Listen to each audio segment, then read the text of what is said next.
మొంతా తుఫాన్ ప్రభావంతో పలు జిల్లాల్లో ఆకస్మిక వరదలు సంభవిస్తాయని వాతావరణ శాఖ హెచ్చరించింది. తుఫాను ప్రభావిత ప్రాంతాల్లో ప్రజలు అప్రమత్తంగా ఉండాలని సూచిస్తున్నారు వాతావరణ శాఖ అధికారి జగన్నాథ్ కుమార్. ఐఎండీ చెప్పేది మ్యాక్సిమం తన అంచనాలను అనుమానాలను పూర్తిగా విశ్లేషించిన తర్వాత చెప్తుంది. మేము నిన్న చెప్పుకున్నట్టుగానే కాకినాడ తీరంలోనే తుఫాను తీరాన్ని తాకే అవకాశం ఉన్నది. ప్రస్తుతానికి అది నైరుతి బంగాళాఖాతంలో దానికి ఆనుకుని ఉన్న పశ్చిమ మధ్య ఆగ్నేయ బంగాళాఖాత పరిసర ప్రాంతాల్లో తుఫానుగా కొనసాగుతుంది. ఇది ప్రస్తుతానికి చెన్నైకు 520 కిలోమీటర్లు, కాకినాడకి 570 కిలోమీటర్లు, విశాఖపట్నంకు 600 కిలోమీటర్ల దూరంలో ఉంది, గోపాల్పూర్కి 750 కిలోమీటర్ల దూరంలో ఉంది. ఇది తదుపరి ఉత్తర వాయువ్య దిశలో పయనించి రేపు ఉదయానికి పశ్చిమ మధ్య బంగాళాఖాతంలో తీవ్ర తుఫానుగా పరిణమించే అవకాశం ఉంది.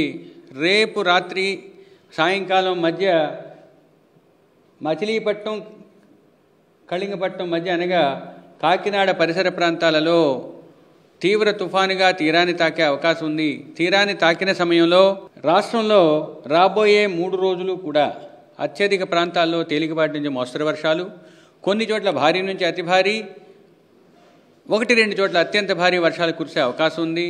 మొదటి 5 రోజులు కూడా ఉరుములు మెరుపులు కొనసాగుతూ కోస్తా జిల్లాలపై బలమైన గాలులు వీచే అవకాశం ఉంది. ఇక మొదటి రోజైన ఈరోజు కోస్తా జిల్లాలైన విజయనగరం, విశాఖపట్నం, అనకాపల్లి, కాకినాడ, కోనసీమ, పశ్చిమ గోదావరి, కృష్ణా, గుంటూరు, బాపట్ల, ప్రకాశం, నెల్లూరు జిల్లాల్లోని 1-2 చోట్ల భారీ నుంచి అతి భారీ, కొన్ని చోట్ల అత్యంత భారీ 1-2 చోట్ల పడే అవకాశం ఉన్నందువల్ల ఈ జిల్లాలకు రెడ్ వార్నింగ్ ఇచ్చాము.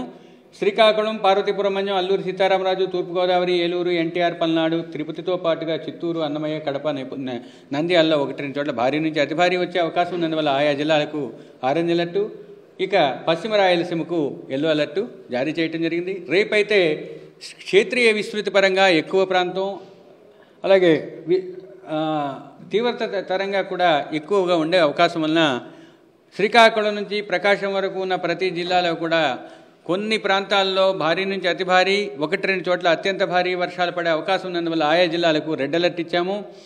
నెల్లూరు, తిరుపతి, అన్నమయ్య, కడప, నంద్యాలలో 1-2 చోట్ల భారీ నుంచి అతి భారీ, పశ్చిమ రాయలసీమతో పాటుగా చిత్తూరులో 1-2 చోట్ల భారీ వర్షపాతం రేపటికి ఉన్నది.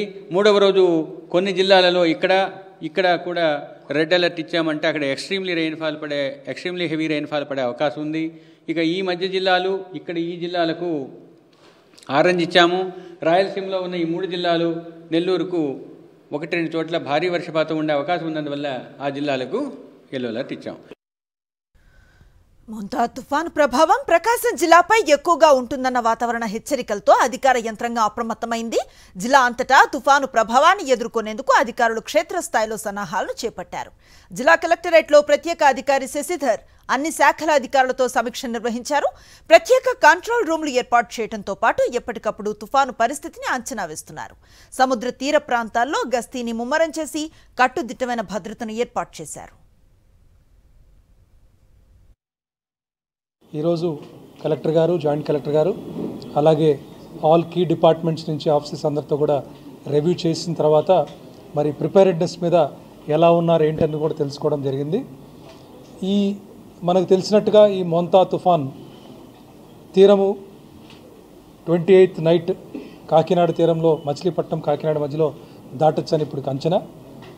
ఏది ఏమైనా కూడా మనము అన్ని విధాలుగా అప్రమత్తంగా ప్రిపేర్డ్గా ఉండాలని చెప్పి ప్రతి డిపార్ట్మెంట్ ముందుగా ఫిషర్మెన్ ఎవరన్నా సీలోకి వెళ్ళారా లేదా, అందరు తిరిగి వచ్చారా లేదా అని చెప్పి కన్ఫర్మేషన్ తీసుకోవడం జరిగింది.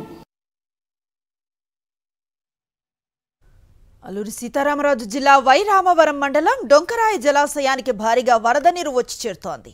మొంతా తుఫాను ప్రభావంతో ఒరిస్సాలో జోలాపుట్, బలిమెల రిజర్వాయర్ల నుంచి నీటిని విడుదల చేశారు. దీంతో డొంకరాయి జలాశయానికి వరద నీరు పోటెత్తుతోంది. జలాశయం పూర్తి నీటి మట్టం 1037 అడుగులు కాగా ప్రస్తుతం 1036.50 అడుగులకు నీటి మట్టం చేరుకుంది. దీంతో 7 గేట్లు ఎత్తి 15,000 క్యూసెక్కుల నీటిని దిగువకు విడుదల చేస్తున్నారు. నీటి మట్టం సాధారణ స్థితికి చేరుకునే వరకు నీరు విడుదల కొనసాగుతుందని అధికారులు తెలిపారు.